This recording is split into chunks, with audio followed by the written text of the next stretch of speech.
lagi dalam pembahasan mengenai sustainability marketing, a new paradigm. Bersama saya, Rosida. Kali ini kita akan membicarakan topik selanjutnya dari modul 1 ini, yaitu marketing in context. Pada materi ini, kita akan mendiskusikan mengenai evolusi dari marketing perspektif, juga konsep-konsep dalam marketing yang berkaitan dengan isu sosial dan lingkungan. Evolusi dari perspektif yang mempengaruhi kegiatan marketing dapat dilihat pada figur berikut. Ada 3 figur di sini, yaitu 1, orientasi produksi atau organization goals, production orientation, yang fokusnya adalah lebih kepada internal dan berkonsentrasi pada tujuan perusahaan atau organisasi. Unsur yang kedua atau elemen yang kedua adalah orientasi konsumen. Hal ini menekankan pada keinginan dan kebutuhan masyarakat. Sedangkan orientasi yang ketiga itu pada masyarakat yang mempertimbangkan tujuan sosial dan ekologi yang terkait di dalam masyarakat. Sejak tahun 1970-an, beberapa konsep marketing telah mempertimbangkan isu sosial dan lingkungan. Beberapa di antaranya dapat dilihat di sini, yaitu pertama societal marketing, social marketing, ecological marketing, green marketing, sustainable marketing, dan yang terakhir sustainability marketing. Jadi konsep-konsep yang ada sebelumnya adalah konsep marketing yang mempengaruhi sustainability marketing sampai saat ini. Kita mulai membicarakan dengan konsep yang pertama, yaitu societal marketing. Societal marketing ini melibatkan 3 unsur, yaitu tujuan organisasi, konsumen, dan masyarakat. Interaksi dari ketiga perspektif tersebut dipercaya dapat membawa atau memberikan peluang dan kesuksesan marketing untuk jangka panjang. Konsep ini mempertanyakan asumsi implisit dari pemasaran. Ya.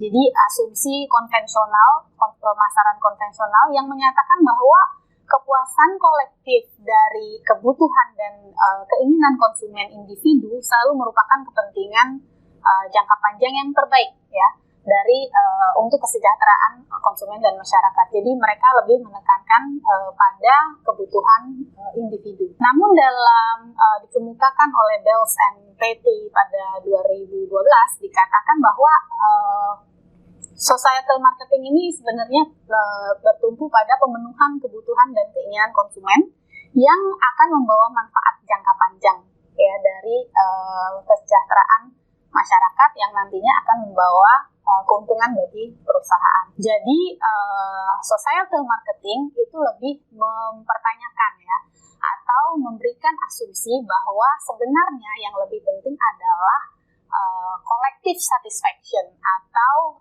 kepuasan secara kolektif, ya, bukan menekankan pada kepuasan individu dari konsumen, maksudnya secara individual, tidak secara individual.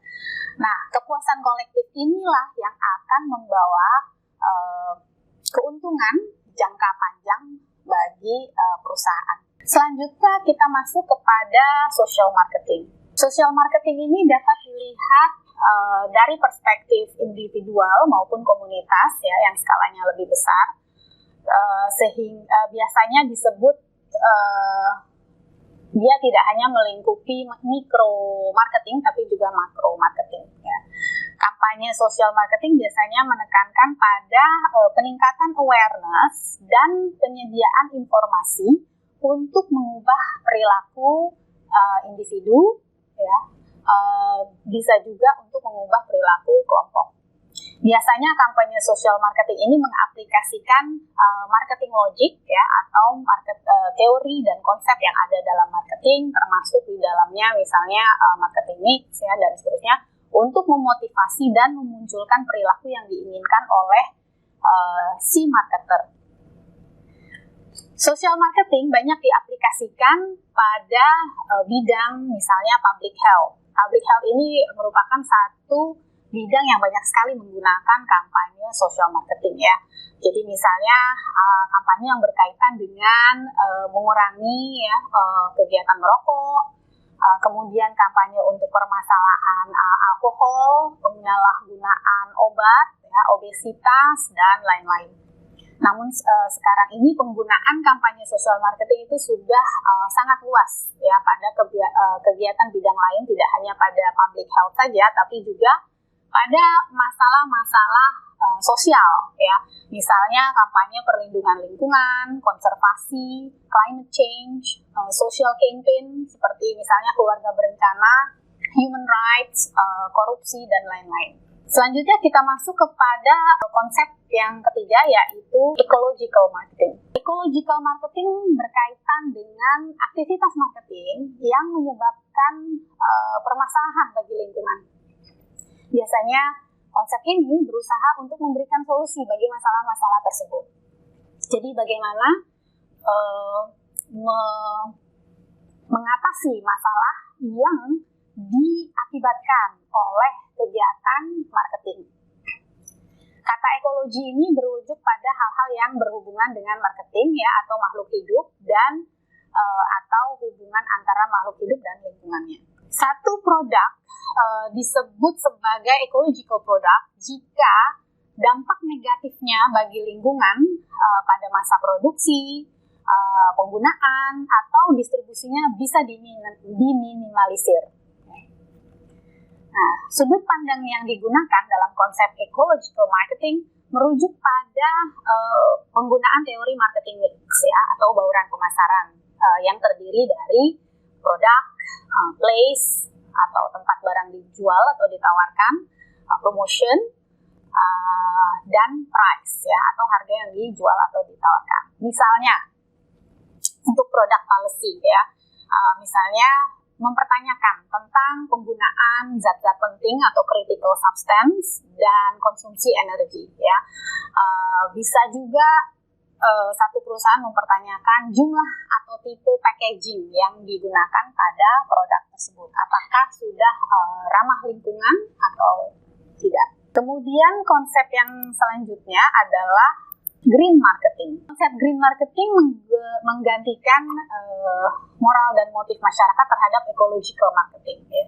Karena meningkatkan tekanan pada pasar. Hipotesa yang dapat ditarik dari green marketing adalah bahwa produser menghadapi tekanan dari permintaan green consumer. Konsep green marketing sudah digunakan oleh banyak perusahaan di Indonesia ya.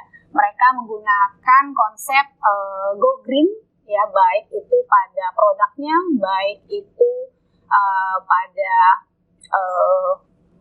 promosi, place, dan selanjutnya juga untuk price-nya. Di sini dapat dilihat beberapa contoh perusahaan yang sudah menggunakan konsep go green ya di Indonesia. Ya, misalnya Unilever, Panasonic, The Body Shop, Apple, Indosement, Adidas, Starbucks, Nike, dan banyak lagi. Konsep selanjutnya adalah sustainable marketing. Fungsi dasar dari sustainable marketing terletak pada 3 isu, yaitu ekonomi, sosial, dan ekologi. Konsep ini bertumpu pada konsep makro marketing ya, jadi dapat melihat marketing kegiatan marketing secara luas. Sustainable marketing dapat didefinisikan sebagai kegiatan yang berada dalam dan mendukung perkembangan ekonomi yang berkelanjutan ya, atau economic sustainability. Konsep sustainable marketing berkaitan dengan agenda pengembangan yang berkelanjutan atau sustainable development ya, karena hal ini berkait dengan usaha mengembangkan dan mempertahankan hubungan yang berkelanjutan dengan konsumen, juga dengan sosial atau masyarakat, dan dengan lingkungan atau alam. Oleh karena itu, Kotler pernah menyatakan bahwa sustainable marketing dapat membantu dalam mengidentifikasi dan memberikan kepuasan untuk kebutuhan konsumen di masa sekarang dan masa yang akan datang. Berikut adalah definisi dari sustainable marketing ya menurut Sharma et al. 2021. The concept of creation and delivery of value to the consumer in a way which in the long run moves into the cohesion with the concept of sustainable development, thereby comprehensively including ecological, social, and economic development of all the macro and micro factors which sustain business and society. Jadi di sini dapat dilihat unsur-unsur yang mempengaruhi sustainable market. Pertama, ada delivery of value kepada konsumen yang akan dilakukan dalam jangka panjang. Kemudian 3 unsur yang berkaitan dengan sustainable marketing yaitu konsumen, ekologi, dan sosial, juga terkait dengan faktor makro dan mikro dalam satu ekosistem. Konsep yang terakhir adalah sustainability marketing. Nah, di sini adalah yang menjadi fokus topik kita pada modul ini, ya. Sustainability marketing berusaha mempengaruhi pemasaran perusahaan, ya, atau marketing dari perusahaan untuk memperbaiki sinyal harga dan pengaturan kelembagaan yang ada untuk mengejar pembangunan yang berkelanjutan. Secara mikro, dalam lingkup yang lebih kecil, sustainability marketing merujuk pada perubahan perilaku para produser dan konsumennya, ya, dalam jangka panjang. Secara makro, dalam konteks yang lebih luas, fokus sustainability marketing adalah pada 3 prinsip dasar, yaitu kelayakan ekonomi, keadilan sosial, dan perlindungan lingkungan. Baiklah, kita sudah sampai pada akhir pembicaraan di subtopik yang sekarang. Terima kasih telah menonton video ini sampai selesai. Kita akan jumpa lagi dalam topik selanjutnya, yaitu elemen-elemen dari sustainability marketing. Terima kasih dan sampai jumpa.